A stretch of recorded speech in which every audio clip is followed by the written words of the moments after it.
Good to have you back. I know it's been a little while since I put out a video. Uh, Now life, right? Life is busy for all of us.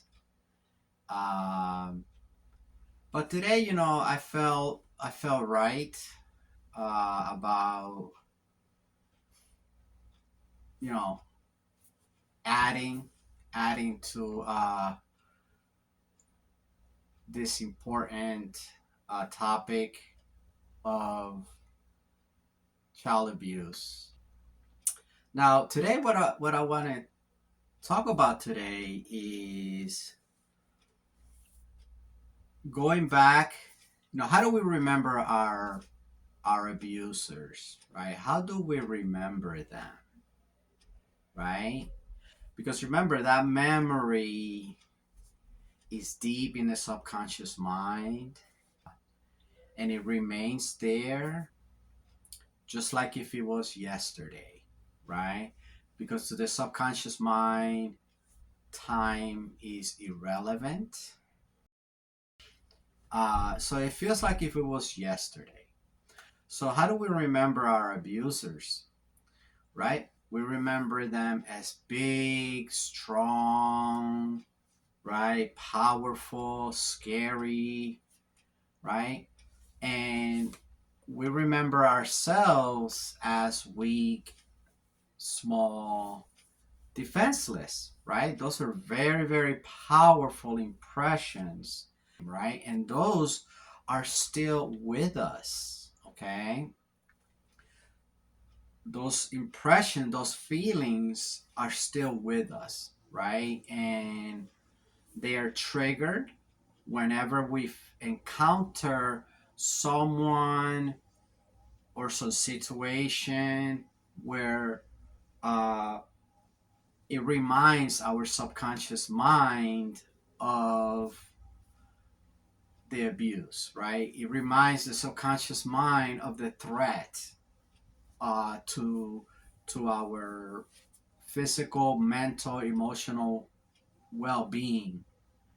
Uh, so when it reminds our subconscious mind, then what happens is that we feel like we're there again, and we feel defenseless once again. Okay, and part of the reason why this happens is because we have not processed the abuse. We have not processed the trauma that results from the abuse. Um, okay, so part of that process is that we have to ask ourselves, right? That's how we saw them, the abusers, when we were children. We're no longer children, right? So let's take another look at the abuser from this perspective, right? From the perspective of an adult, right? An adult, the biggest difference between an adult and a child is that the adult has life experience, right? Has a lot more life experience. So let's look at the abuser through the eyes of the adult that we are. Okay? So, have you thought about what was happening inside the abuser's head? Right? What was happening? Right? Have you thought about that? Right? Well, there was adult temper tantrum, right? If it was physical abuse, mental abuse, emotional abuse, the adult was having a temper tantrum, right? Okay? That's it was not our fault. It's not the child's fault, right? The parent was having a meltdown, right? Okay. So we have to reassess, right? We have to repeat this, right? Because this is the truth, right? This is actually the truth.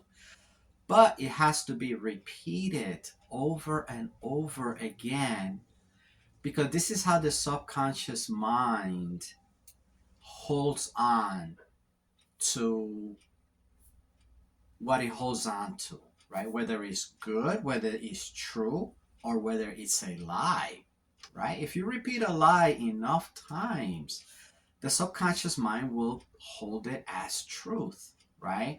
That's why that's basically the crux of child abuse, right? Because all this abuse tells the child that the child is worthless, that it doesn't deserve love, right? And this is repeated over and over. And of course, we know that that's a lie, but it's repeated over and over. And then the child, the subconscious mind of the child takes it in as truth. And it's very hard to undo that, right? Uh, okay, so right. So we have to look at those adults again and see them for what they really were, right? Adults having a temper tantrum, right? Having a meltdown. And that was their responsibility, okay? Now, why are they having tantrums? Why are they melting down, right? Well, very likely, right? Very likely, actually, right? That they were having a reliving of their own childhood, stunted emotional growth. They did not develop the ability to regulate their emotions, right? They never developed that ability, right? That the what makes an adult, right? What makes an adult is the ability to regulate one's feelings, right? The ability to see more than one option, right? Um, so, you know, not be limited because something bad happens. Oh, everything is over now.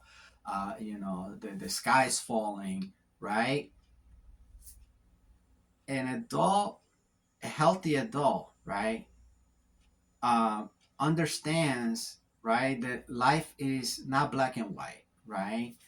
And if one door closes, another one opens, right? An adult understands that, right? An adult understands and knows how to regulate their feeling, but an abusive parent is not an emotional and mental adult, right? They're adults physically, but emotionally and mentally, they're not adults, okay? So we have to look at them through this new and true perspective, okay? All right? So, trauma, right, can stunt emotional growth, right? So, this arrested psychological development, right, is the reason why adults abuse children. Immaturity, right? It is immaturity of that adult, right? But we cannot, I know, especially for children, it's especially difficult to know that, right? It's impossible for children to know that. But as adults, we should know that, right? We should know that the way we recall these abusers, right, as big and powerful and all knowing, and us and the victim as small, weak, pathetic. It's wrong. It's it's a complete lie that lives within us, right? Okay. All right. So, what do you think about your parents' emotional maturity when he or she was abusing you, you know, or the caretaker? How do you see them? Because that is how you see other people that you feel threatened by, right? But the truth is that any person that loses their temper, any person that loses control, any person that does not know how to regulate and control themselves are basically children in adult bodies, right? So we need to, when we think about them, right, when we perceive them, we have to look at the behavior, right? Their behavior is really what makes someone an adult or a child that is stuck, right? So, age regression, right? Age regression is a term used for to describe this this type of situation when adults are not really adults, right? They're really not adults because they do not know how to control themselves. They really don't know how to regulate themselves, right? And they always put it on others, right? They make others hurt, right? They want to make others feel ashamed, right? They want to make others feel bad and sad, right? That's because they are aged regressed, right? Now, I want to make a point clear, right? A child is a beautiful being, right? A child. But an adult child is not a beautiful thing, right? That is a psychological and emotional disturbance, right? A serious condition that hurts everybody around that person. So, why do we remember the abuse this way? The reason for that is at that time there was no life experience. Second, the trauma has not been processed. Okay? So trauma that is not processed just sits there, right? It does not change, right? So what happens is when we encounter a narcissist, right? When we encounter a person that is emotionally immature, right? What happens is it it it triggers that emotional memory, right? And that mental perspective that we had when we were being abused, right? So we basically see our abuser in the person, the narcissist, right? That is, who is very similar to our parents, right? They have, because narcissists are narcissists, right? They're very similar.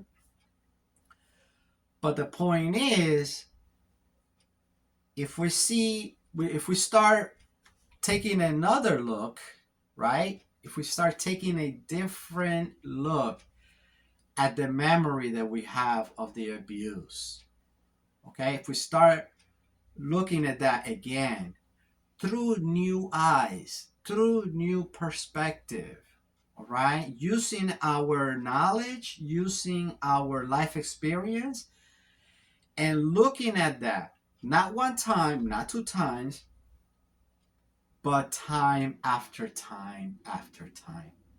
Because the subconscious mind needs to hear it or see it or feel it over and over and over again until it holds it, right?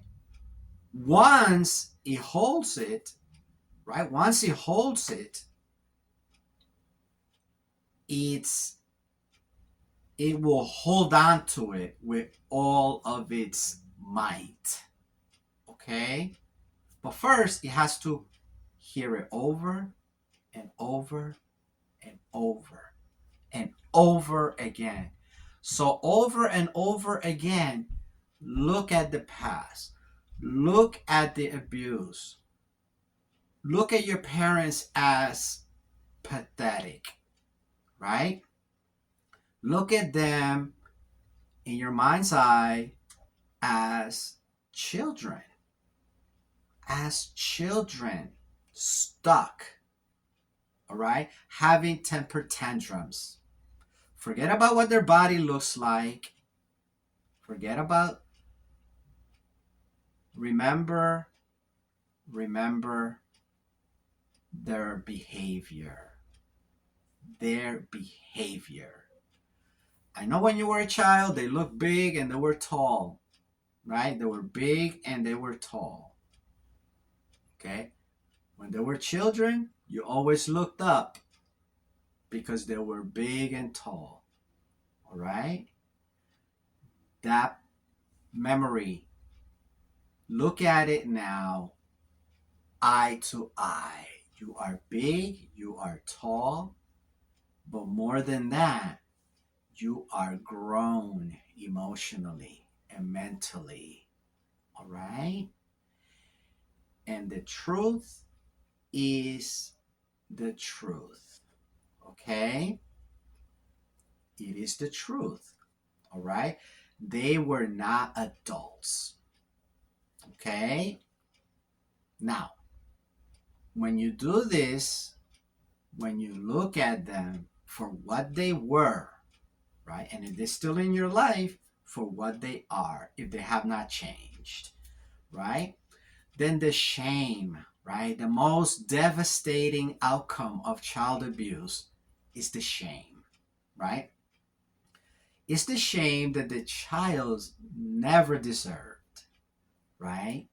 It's the shame that the victim never deserved, okay? Yet one carries it around everywhere, right? From the moment one wakes up to the moment one goes back to sleep, the shame is ever present. But that shame does not belong to the victim. It belongs to the perpetrator. Okay? That is the truth. All right? So there has to be mental work. There's plenty of mental work to be done. Okay? Because remember, if it's left alone, it will not change, right? That lie, that false perspective will stay there.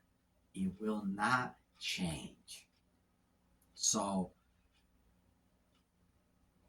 go back. A lot of us want to run away and forget the abuse. Let me tell you, that is the wrong direction. The right thing to do is turn around and face it and look at it for what it actually was. Okay? And change the narrative from a lie to a true narrative. Okay? The abuser was having a temper tantrum because they were not adults. Thank you for being here, and you have yourself a great rest of your day or night wherever you are.